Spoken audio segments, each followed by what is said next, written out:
Hey friend, if you are thinking about living a non-traditional life like I do, whether it's living full-time on cruise ships or moving abroad or even just retiring early, just doing something that's outside of the norm, then I wanted to talk about some of the hardest things that you'll have to deal with possibly when you choose a non-traditional lifestyle. And these are things that I have personally had to deal with, and hopefully they'll prepare you for what's to come. So, I have my little list. One is people keep trying to solve problems that you don't think you have. People are always trying to tell you what to do, what they think, what their opinion is, and they'll give you things, for instance, like, oh, if you start to get lonely, then you can go and see the different singles groups and the meetup groups and join the Facebook groups and all this and that. And I'm like, did I ever say I was lonely? And I know I haven't because I've never been lonely living on cruise ships. So, yeah, people are going to project what they think your life is like and give you unsolicited answers, advice that not only did you not ask for, but you don't need. So, yeah, just be prepared for that. Number two is you'll disappoint people who had a different vision for your life. Most of this is going to be family, sometimes close friends, but they might have pictured you sitting on a rocking chair, being the babysitter for the grandkids. Not my kids, they was not expecting that. uh, but some people in my life, I think my siblings are a good example. They kind of were taken aback when I told them I was going to be living full time on cruise ships. And I think they were kind of worried. They never said that they were worried. They did kind of ask a few questions that kind of led to that. But yeah, they have this idea of, oh, we're going to be able to have this connection and do these things together and blah, blah, blah, blah, blah. Well, you designed that for my life because you thought that my life was going to be based on your expectations. But no, turns out totally different. Sometimes things change. I'm sure people who end up retiring and moving to a different state probably have that same kind of issue that comes across for them. So if you have moved to a different state and you have had people come in with expectations of your life, put it down in the comments. Let us know what kind of things that people were expecting out of you that you were taken aback by. I use that term all the time, that took you by surprise. Number three, one of the hard things for me is that the further you get from the traditional path, the fewer people who can relate to your experiences. So when I was living on land and working as an accountant and buying a house and having a car and going to shows and all this and that, I had plenty of people to talk about different issues and different things, and they could relate to things that I was going through.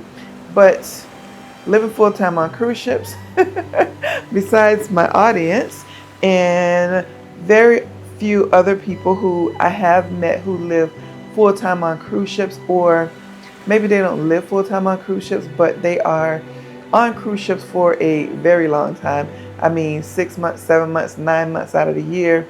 I've even met Rose, who she would take 4 or 5 cruises. She'd go home for 2 days and then she'd go on another 4 or 5 cruises. So I still say she lived full time on cruise ships. But yeah, those people who can relate to what you are doing, whether it's living in a van, living abroad, going from country to country, living a digital nomad life, you're going to have very few people, less and less people who can relate and understand why you're doing what you're doing, the things that you're going through while you are going through them.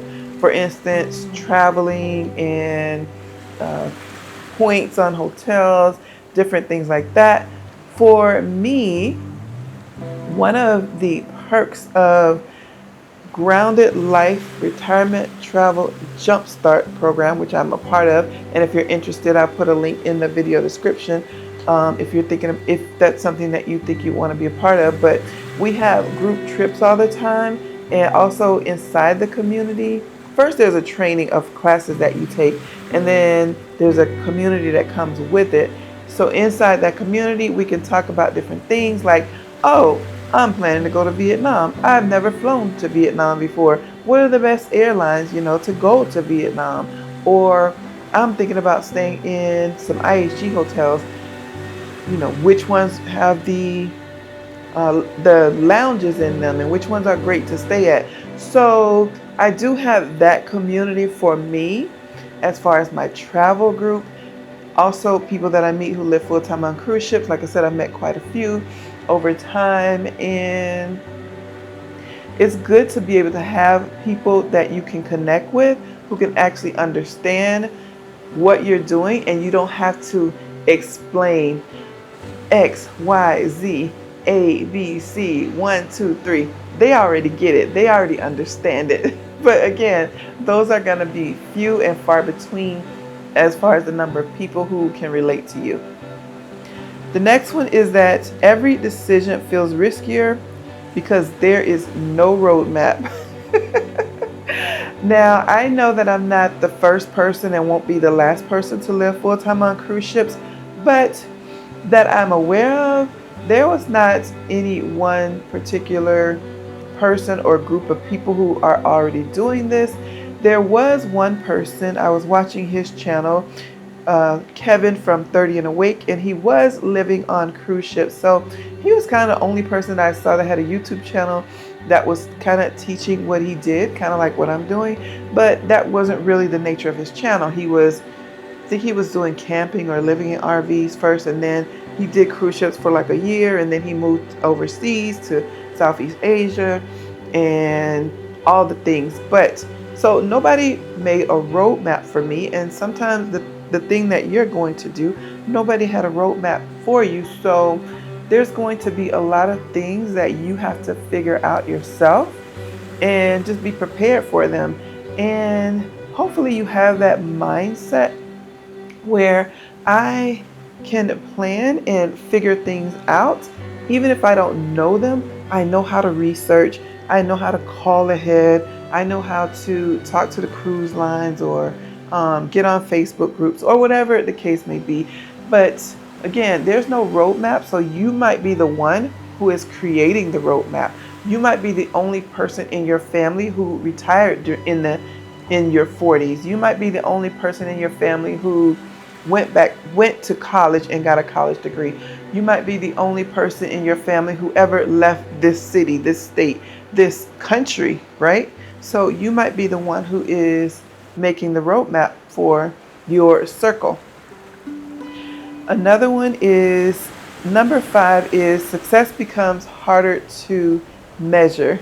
When you are living on land or doing traditional things, then there's always benchmarks, right? So how do I measure if I'm going to be living in an RV, or if I retire early, or if I live full-time on cruise ships? How do I measure my success? That's something that you are going to have to create for yourself, and it comes with your freedom journey, because only you know the best thing for your life. You can ask other people, you can talk to financial advisors, you can even get advice from your elders, but only you know what's going to be the best thing for your happiness, and therefore you're the only person who can measure what that success is, right? Whether it's less stress, whether it's more peace in your life, whether you have a weight loss goal or a financial goal, or you want to go to 70 countries. I have some travel friends who are trying to get to 70 countries, and that's what came to mind there. For them, that's what their benchmark is. There's nobody else out here, at least that we're aware of, that I'm aware of, that is out here trying to get to 70 countries. Maybe there are, and I just haven't done the research. But the point is, they have made that benchmark for themselves. I have benchmarks for myself, and you're going to have to make benchmarks for yourself and create your own roadmap. The next thing is you'll constantly, and I do mean nonstop, be asked to defend the choices that they don't even require a defense. So I'm sure if you're not new here, you know exactly what I'm talking about if you read through the comments where people are asking things like, oh, why do you, I'll just, use for some examples. Why do you choose to live on cruise ships instead of, what, not the right word. I want to say catering, but that's not the right word. Like you're being selfish for living full time on cruise ships instead of spending that time with your family and your friends and being away from your grandkids and all this and that. Friend, I don't got to defend myself. Somebody asked me recently, do I feel selfish about it? First of all, boundaries. It was not the fact that they asked. It was more of the tone that they asked and the way that they asked it. I'll see if I can put it up on the screen. But first of all, yeah, I don't need to defend anything that I do. How I wear my hair, what I'm eating in the main dining room, if I'm going to the Lido deck or not, why I'm not a fan of balcony cabins and I prefer ocean view, why I go to bed at 8 o'clock, or at least I start getting ready for bed at 8 o'clock. You start defending stuff that you don't really even need to be defending. It's like, this is my life, If you're curious about it, that's a different thing. And I don't mind answering those questions. But yeah, sometimes the questions are inappropriate and the way that they are asked sometimes. One person can ask the same question as another person, but you know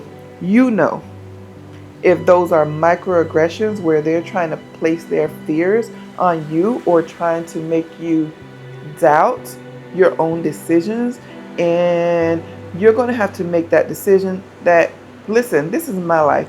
I don't play about that right there. Maybe not so much because you're not doing YouTube, or maybe you are doing YouTube or are going to plan on doing YouTube. So I probably see it more often than someone who's not a content creator would see it. But even those who are not content creators, you're still going to see those in your life when people find out what you're doing. Oh, why are you retiring at 40? You're going to be bored with your life. You're not going to have anything to do. You're going to be sitting around getting fat and bored and being a couch potato. You don't need to defend your life. If that's what you want to do, then you have to be ready for that, and decide how much you want to be able to just take a step back and say, because I want to, or, of course it depends on who's asking the question, right? If it's someone who's close to you and they're asking out of concern, that's a different thing. But when it becomes a microaggression, you're going to have to be prepared for that. Another thing is that other people's fears get projected onto your life all the time. Oh my gosh, how many times people come and whether it's in the comments or people actually on the ship that they meet me and we have little, we start meeting people and start, oh, where are you from? Oh, where are you from? That kind of stuff. And, oh, I live on cruise ships. Oh, well, what do you do during hurricane season? Or how do you go to the grocery store? Aren't you afraid that you're by yourself and you don't have a man with you? Or you're going to go to hotels, different hotels, and, as a solo female traveler, blah, blah, blah, blah, blah, blah, blah. Friend, again, you are going to be presented with some things that I probably haven't even heard of, and it's going to be because somebody else is afraid to do what you are doing, and they're going to wonder and ask you questions like, well, you're retiring early. What happens if you run out of money?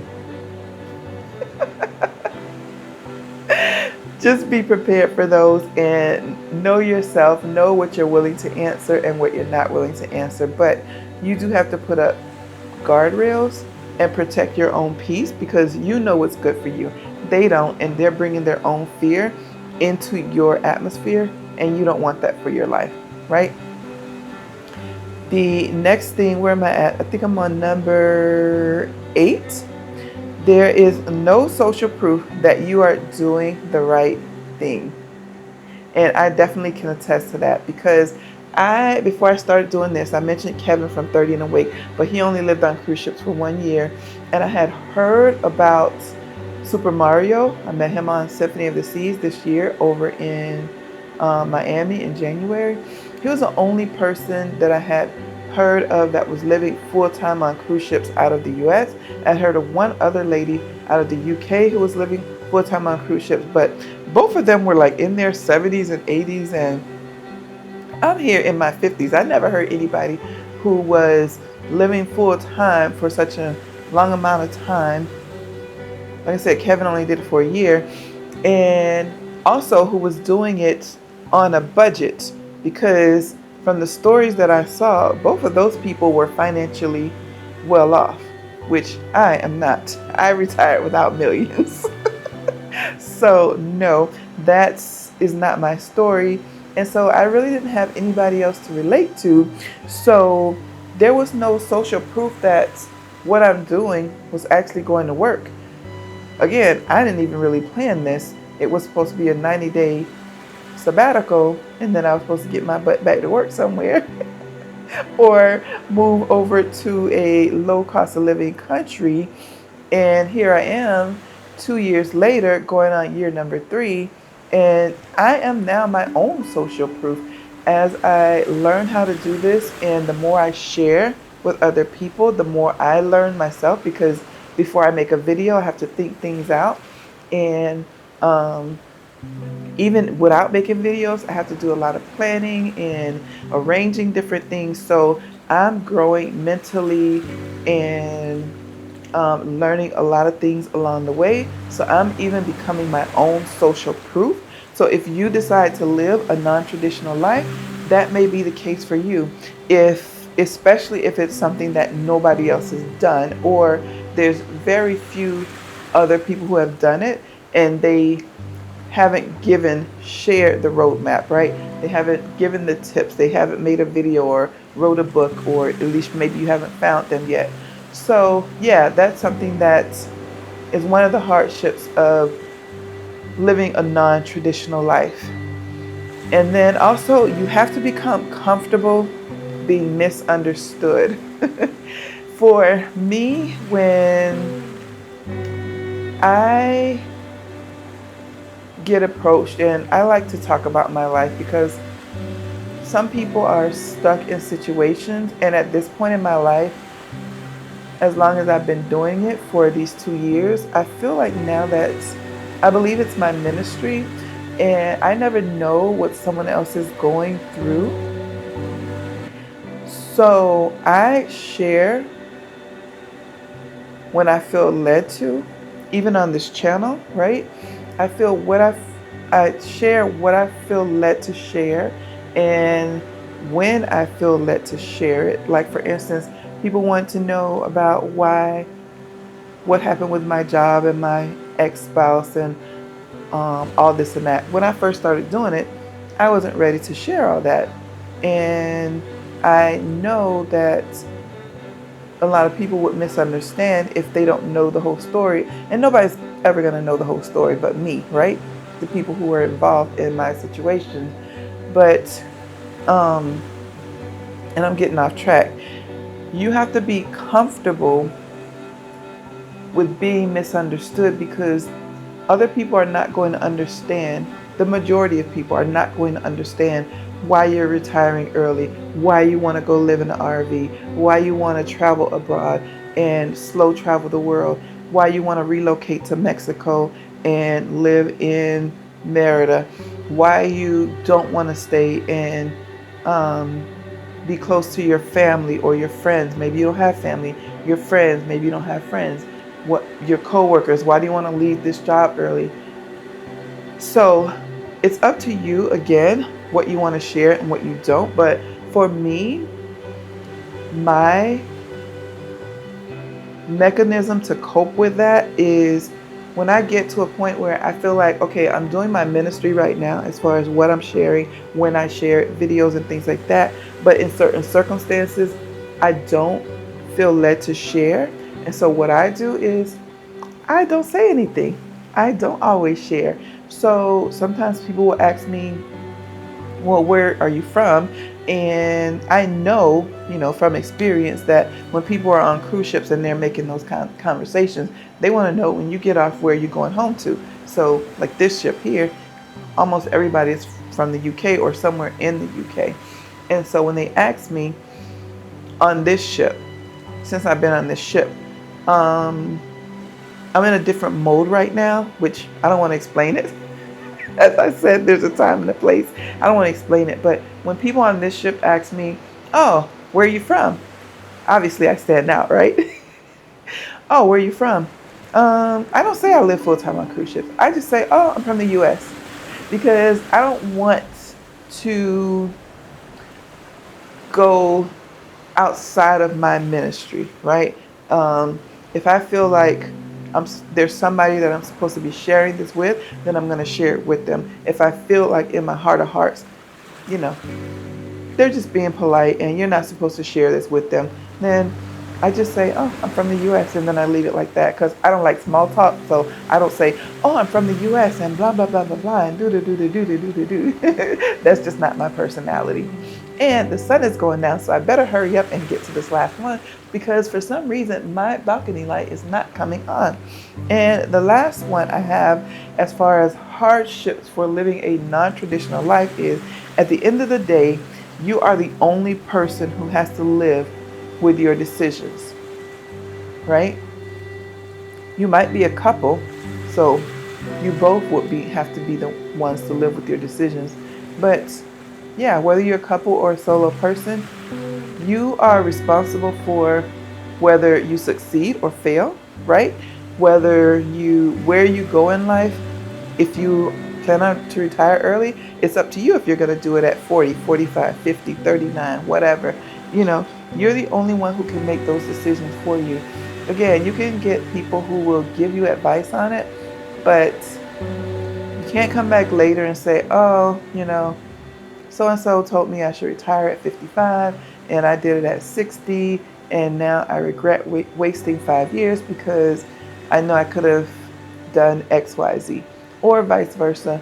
I did all the math and the equations and yada, yada, yada, and it told me that I should, live full-time on cruise ships starting at the age of 60, but no, I really hate everything that's going on right now, so I'm going to do it at the age of 40.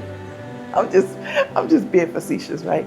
But yeah, so if you do that and then whether you are successful or you fail, it's all on you, right? So that's another one of the hardest things about living a non-traditional life. Obviously, the overall thing is that no one has say so over your life except for you. And if you're going to be living a non-traditional life, more than likely there's probably someone else who's done it, but probably not exactly the way you're doing it, and you're going to have to be your own pioneer, right? And maybe, possibly, you might even be setting up the pathway for someone else. That's all I have for you today. Thanks so much for watching. If you need any assistance on the financial portion of making your plan, whether to live abroad, live any kind of non-traditional lifestyle, then I have a course for you, and it's the Retire Without Millions course. You can check it out here, and there's a little preview so you can see exactly what it's about, what I'm training you in those videos, and I have some calculators in there that are going to help you with the math, because everybody don't like math like me. But yeah, that's definitely going to help you create your own financial plan, and gives you a case study which is very similar to the way that I set up my plan before I made the leap to live full-time on cruise ships. Thanks for watching. I hope you have an amazing day, and I hope to see you on the next cruise.